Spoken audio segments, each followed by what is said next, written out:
Last couple years, they're number 1 in many categories, the best in football. So, good job, check that box, good work, good hire. Yep. Zach Wilson sucked. That was a mistake.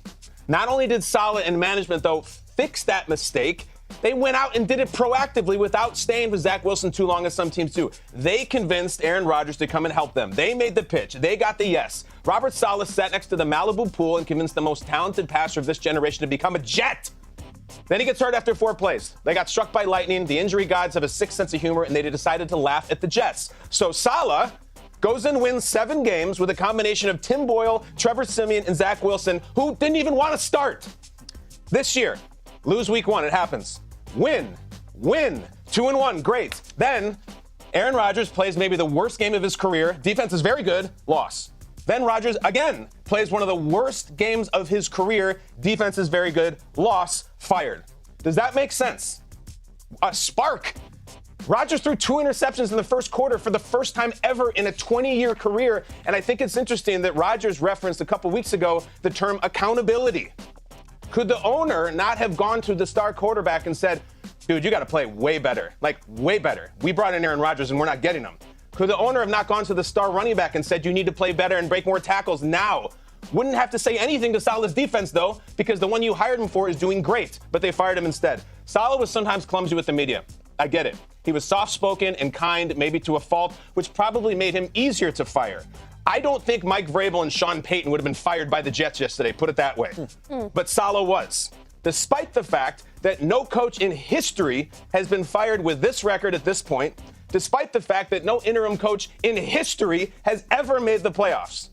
Maybe it was the right decision, but I do not think it was made for the right reasons. Saleh was not a perfect coach, but I do think he was a perfect scapegoat. My take. Perfect. Good morning to you. Ian covers everything across the league, but he also lives in New York. The Jets, they let Robert Saleh walk out the door yesterday after going 20-36 in 3+ seasons at the helm of the Jets. Get us to how we got here. Latest on the situation. A lot of takes on how this went down in the building yesterday. Ian. Oh, yeah. A lot of takes when something as stunning as this happens with Robert Saleh out after, you guys mentioned it, 2 tough losses, especially the loss in London. And, there's been so much kind of discussion and momentum and everything building around the New York Jets, really from the entire offseason through training camp to the season. And then it kind of fell flat. And we all spent so much time talking about what additions the Jets are going to make. Are they going to trade for Devontae Adams, which, of course, Aaron Rodgers has been campaigning for and has wanted. And instead, it is a big-time subtraction that they make with owner Woody Johnson arriving at work yesterday and informing Robert Saleh, who really just showed up to do the game plan and get ready for the next game, the Monday night game, after getting through the long flight and coming back in the office, that he was fired. Something that I know many people in the building did not see coming. Many people in the public did not see coming, with Woody Johnson offering, say, some explanations on a conference call, essentially that the team is not where they want to be given the expectations. He called it the best team that they've had talent-wise in 25 years, which is a good thing to hear. If you're Joe Douglas, the general manager, not as good a thing to hear if you are on the coaching staff with Robert Saleh or Robert Saleh himself. Woody Johnson asking what are they going to do to improve, basically saying he believed that the bounce, the positivity from Jeff Ulbrich, the very respected in the locker room defensive coordinator, would provide what they needed. He was asked about how they're going to improve the offense. And I know that Saleh had some thoughts before he was fired about improving it, maybe switching play callers, leaning a little more on Todd Downing. There's a lot going on here. I know you guys are going to get all into it. Woody Johnson deciding that the best answer to fix this offense that has struggled was to fire the defensive-minded head coach and maybe get some new leadership for the entire group. Robert Saleh out, and interim coach Jeff Ulbrich in for a team that still has eyes on the playoffs. Absolutely, and they play a division rival, and the team that sits atop right now on Monday night, Ian, against the Buffalo Bills. Jeff Ulbrich, for the first time, taking over as an NFL head coach, even if it was the word interim in front of it. So we are 1 day removed from the firing. Where do you go, Peter, first with the Jets moving on from Robert Saleh? I think Ian Rappaport hit it perfectly. There wasn't a ton of explanation for Robert Saleh from Woody Johnson. And I don't know if he needs to necessarily give him one as the owner of the NFL team. But the key word was spark. Spark. It felt like the bloom was off the rose, if you will. And in this case, they were trying to figure something out to get this thing going before it's too late. This was Woody and Christopher. That's Christopher right there. This is Woody and Christopher's opportunity to come and try to say, let's not, put a white flag up on this season. let's get off of Christopher Johnson, because that's not Woody Johnson. I think Woody Johnson is the one that we would be showing on this one. And in a lot of ways, I think you're trying to say, all right, guys, let's get this off. That's Woody right there. We've got to get the right people involved to show. And that's Robert Saleh right there. Actually, get me rid of all the B-roll. Let me start this again. Let me show. All right, I like it. Talk to us, Peter. Start over. Here we go. What do you think about the reset of the Jets? We're singing to a song that the music might not be right. Let's just talk. Okay, all right, let's get to this right here, because I think the images tell a story, but the rumors and what you're hearing, that might not be exactly accurate. Saleh didn't make some pitch to Woody to fire Hackett, and then Rodgers come in the next day and say, no, do not fire Hackett. Like, that's my guy. Fire Saleh. That's what's going on right now. There's such speculation. So moving forward, you thought that, okay, there was a circus going on before here when he's talking about case. Moving forward, we got to get all the ducks in a row here, because there is so much widespread speculation. The other story that went viral yesterday was that Saleh was physically ejected from the building, was carried out, and Kyle and I were laughing like DJ Jazzy Jeff and Fresh Prince, like thrown out the door. That didn't happen either. This was standard fare. And if you ever worked for a company, sometimes they say, give us your ID, we're going to have someone take your stuff, and you're going to go to the parking lot. That happened. His security card didn't work like Jamal Adams? Jamal Adams, it was like more that? or less, yeah. But in truth, moving forward, if this is what they need, this is a spark. Like, Monday night is what they have to focus on. They got to do it quickly. This is a playoff team.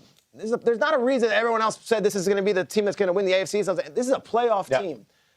To me, that the spark, whatever it is, this was a wake-up call to everyone in the building. No job is safe. No person is safe. And the owners are actually doubling down on this group of men that are in that building. The owners are actually saying, hey, we actually think we can still salvage this thing. They don't want to fire Robert Saleh 6 weeks into the season. They don't want to have jet the hell out on the cover of the New York Post today. They don't want to do that. They thought this was a last gasp, a way to salvage a season that they thought was going the wrong direction. But I will say it like I said yesterday on this show. Saleh was shocked by this, had no indication of it happening, was not given any indication on the flight home on Sunday or at Monday when he was in the building game planning. And I will also say that this whole entire team, everyone is on red alert and looking now. They don't think this season is lost. And with 10 East Coast games remaining and the fifth easiest schedule remaining, they still view themselves in that building, ownership on down, as a playoff caliber team. So this was not a white flag, we're done with the season. This is a way to save the season. It's just unfortunate for Robert Saleh. He will not be a part of this. And if they do go on this wild run to the playoffs, he'll be watching from afar or at the golf course or wherever he wants to go. He might have to go to Thailand like our guy Cliff Kingsbury, because he might not want to watch this, because this team still has so much juice left in that building. Yeah, Peter, they do have a lot of juice. I mean, Monday night, they have an opportunity to move into first place in the AFC East. I mean, they're still in position to do it.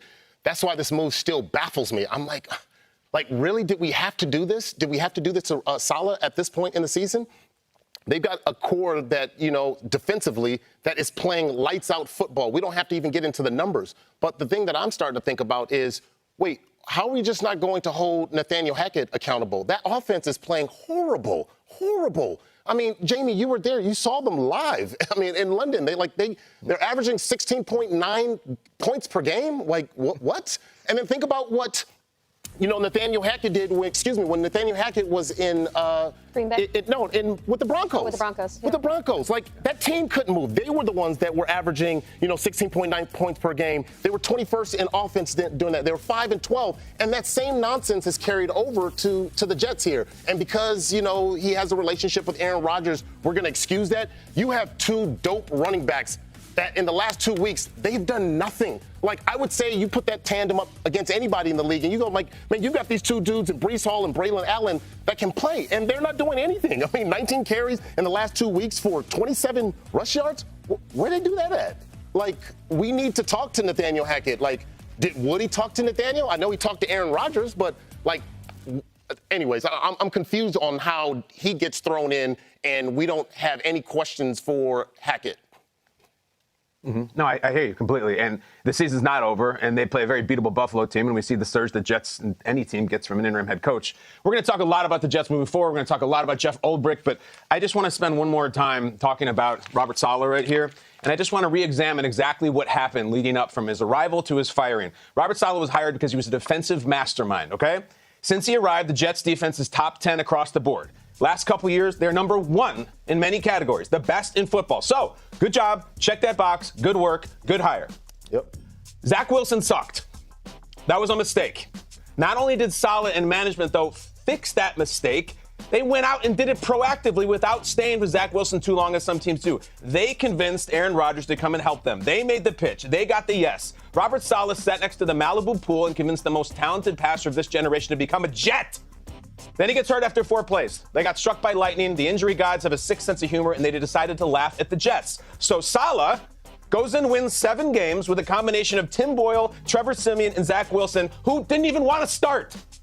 This year, lose week 1, it happens. Win. 2-1, great. Then Aaron Rodgers plays maybe the worst game of his career. Defense is very good, loss. Then Rodgers again plays one of the worst games of his career. Defense is very good, loss, fired. Does that make sense? A spark. Rodgers threw 2 interceptions in the first quarter for the first time ever in a 20-year career. And I think it's interesting that Rodgers referenced a couple weeks ago the term accountability. Could the owner not have gone to the star quarterback and said, dude, you got to play way better, like way better. We brought in Aaron Rodgers and we're not getting him. Could the owner have not gone to the star running back and said, you need to play better and break more tackles now? Wouldn't have to say anything to Saleh's defense, though, because the one you hired him for is doing great, but they fired him instead. Saleh was sometimes clumsy with the media. I get it. He was soft-spoken and kind, maybe to a fault, which probably made him easier to fire. I don't think Mike Vrabel and Sean Payton would have been fired by the Jets yesterday, put it that way. But Saleh was, despite the fact that no coach in history has been fired with this record at this point, despite the fact that no interim coach in history has ever made the playoffs. Maybe it was the right decision, but I do not think it was made for the right reasons. Saleh was not a perfect coach, but I do think he was a perfect scapegoat. My take. Perfect. Love it. Love it. It's very good, Kyle. Agreed.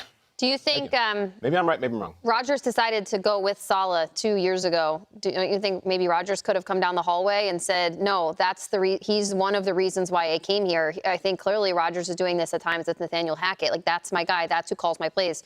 I think after 2 seasons, Peter, Kyle, maybe you can answer to this. Like, I think maybe he could have had a conversation with ownership or management that, like, hey, I sense something happening here with Saleh, but he is also another reason why I got here. I think it's more than just ownership or management turning on Saleh. I think Rodgers at times could have had the coach's back if he felt like he wanted to justify Saleh staying. But instead, when questions were asked of him, let's say after in the cadence conversation, Rodgers kind of turned on him a little bit. And I think when the tide starts to turn on the player that you are riding on to get you to the playoffs and to a Super Bowl, all of a sudden Woody Johnson's like, who am I going to get rid of here? Is it the head coach who's questioning the cadence, who the quarterback doesn't really verbally have his back in a press conference? Or is it the quarterback? You're not getting rid of Aaron Rodgers. So I think in terms of trajectory of a season, I do feel that somebody had to go. And Rodgers is going to have somebody's back.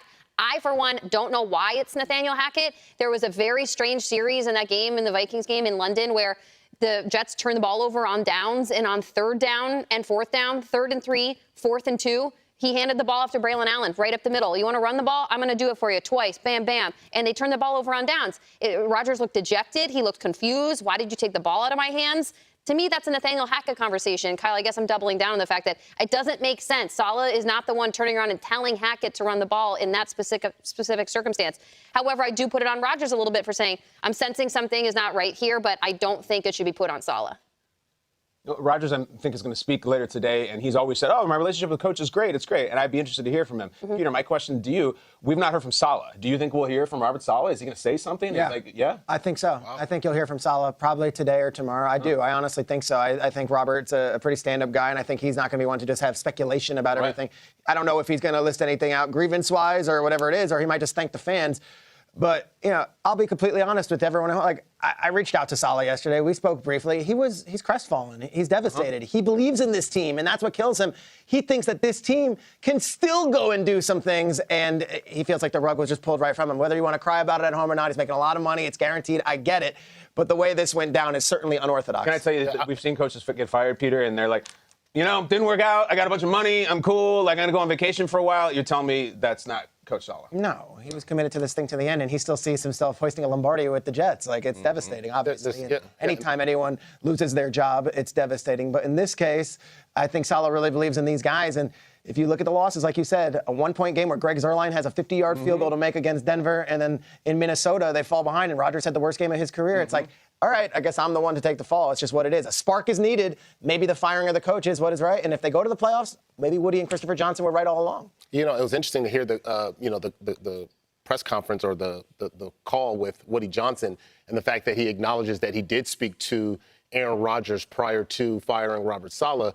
And I would love to know more about that conversation. I know he said, we talked about the game and some other stuff, but what were the deeper conversations that led to the next day, that did Aaron Rodgers in this, if he's going to address the media today, like, what was that conversation? I want to know the deep insights. Now, do we get that from Aaron Rodgers? Probably not. But and I'm not pointing any fingers at Aaron Rodgers, but I would love to know what was said in there. I think we can all say that there was something there that we visually saw. Like, I'm not there on the sideline. I don't have any inside look, but what my eyes tell me, what I see on the sideline, something ain't right.